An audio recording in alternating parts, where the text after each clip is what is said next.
Laylat al-Qadr, the night of decree, is a blessed night in the last 10 nights of Ramadan, and it is better than 1,000 months, Surah Al-Qadr. While its exact date is unknown, the Prophet Muhammad gave clues on how to find it. Here are some ways.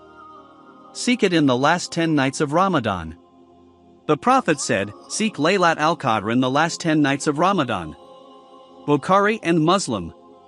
Focus on the odd nights, 21st, 23rd, 25th, 27th, 29th. The Prophet said, seek Laylat al-Qadr in the odd-numbered nights of the last 10 nights of Ramadan. Bukhari.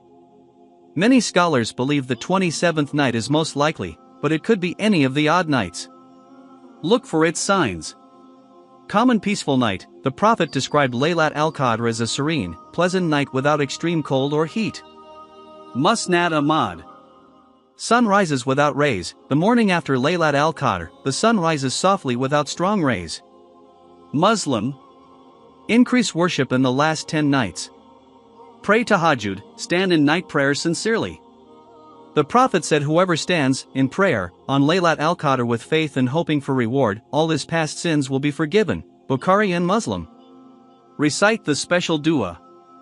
O Allah, you are most forgiving, and you love forgiveness, so forgive me. Tirmidhi. Engage in Dhikr and Quran recitation, reflect on the Quran and remember Allah abundantly. Give charity. The rewards of charity on Laylat al-Qadr are multiplied greatly. Follow the Sunnah of Itikaf. The Prophet used to stay in the masjid for Itikaf during the last 10 nights of Ramadan. Have sincerity and devotion. If you sincerely worship throughout the last 10 nights, you will not miss Laylat al-Qadr, even if you don't recognize the exact night.